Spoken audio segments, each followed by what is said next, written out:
When people hear about global warming, the numbers can feel abstract. A fraction of a degree here, a projection for the end of the century there. It's easy to lose track of what those changes actually mean or how fast they're really happening. So instead of thinking in vague terms, let's look at the pace of global warming in a more concrete way. How quickly temperatures are rising, how that rate has changed over time, and what it tells us about where things are heading. To begin, it's important to understand how scientists measure global temperature. They don't rely on a single thermometer. Instead, they combine data from thousands of weather stations, ocean buoys, satellites, and other instruments around the world. These measurements are then averaged to estimate the Earth's global surface temperature. Rather than focusing on absolute temperatures, scientists look at anomalies, how much warmer or cooler a given year is compared to a baseline average, often from the late 19th or early 20th century. This helps track long-term trends more clearly. Since the late 1800s, the Earth's average surface temperature has increased by about 1.1 to 1.3 degrees Celsius. That may not sound like much at first, but in terms of global climate, it is a significant shift. What matters just as much as the total increase is the rate at which it's happening. If you look at temperature records over the past century, the warming is not evenly distributed. For much of the early 20th century, temperature increases were relatively modest and gradual. But starting in the mid-20th century, particularly after the 1970s, the rate of warming began to accelerate. In recent decades, the Earth has been warming at roughly 0.2 degrees Celsius per decade. That might still seem small, but over time, it adds up quickly. At that rate, global temperatures can increase by another 1 degree Celsius in about 50 years. What makes this rate notable is how it compares to natural climate changes in the past. Earth's climate has always changed over time. Ice ages have come and gone, and temperatures have fluctuated due to natural factors like volcanic activity, solar variation, and changes in Earth's orbit. But those changes typically occurred over thousands or tens of thousands of years. The current rate of warming is much faster. What used to take millennia is now happening within a century or less. This rapid pace is one of the key reasons scientists are concerned. Ecosystems, infrastructure, and human systems are not always able to adapt quickly enough to such changes. Another way to understand the speed of global warming is to look at recent records. The past decade has been the warmest on record since modern measurements began. Individual years now regularly exceed temperature levels that were once considered extreme. Heat waves are becoming more frequent and more intense in many parts of the world. Oceans are also warming, and they absorb a large portion of the excess heat trapped by greenhouse gases.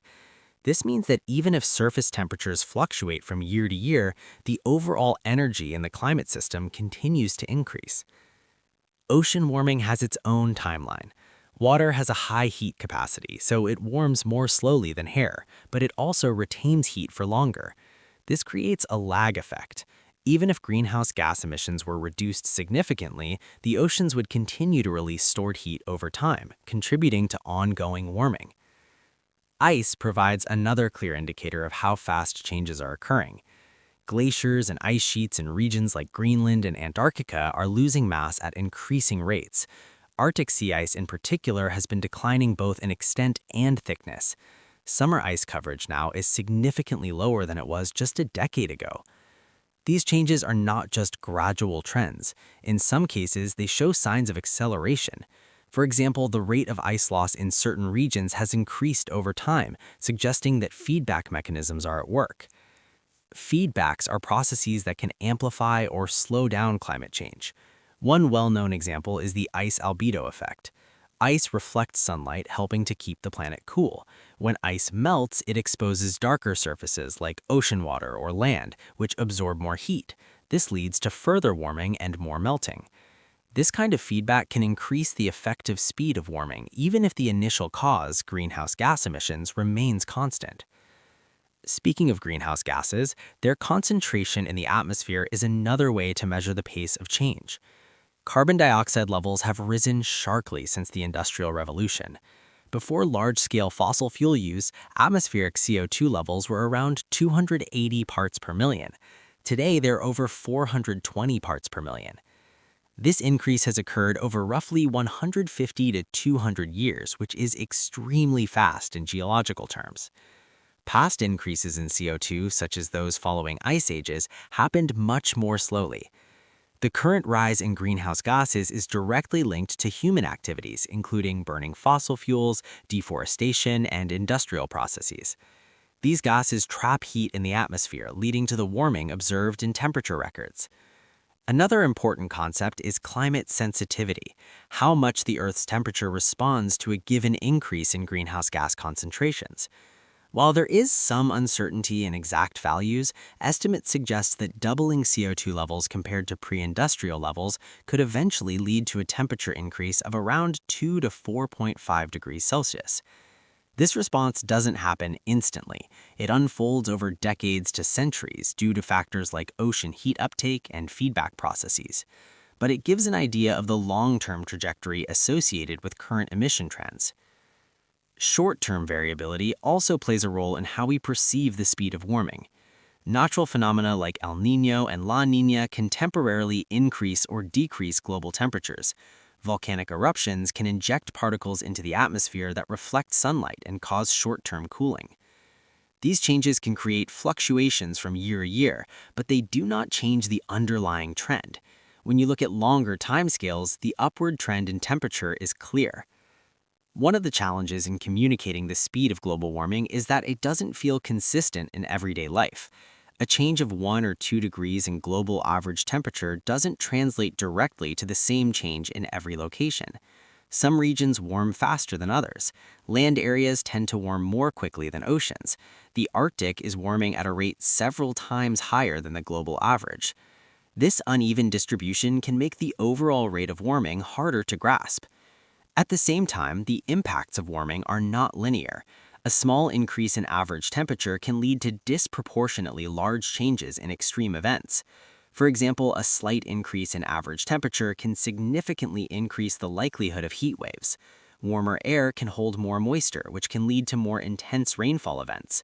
Changes in temperature can also affect drought patterns, wildfire risk, and storm intensity.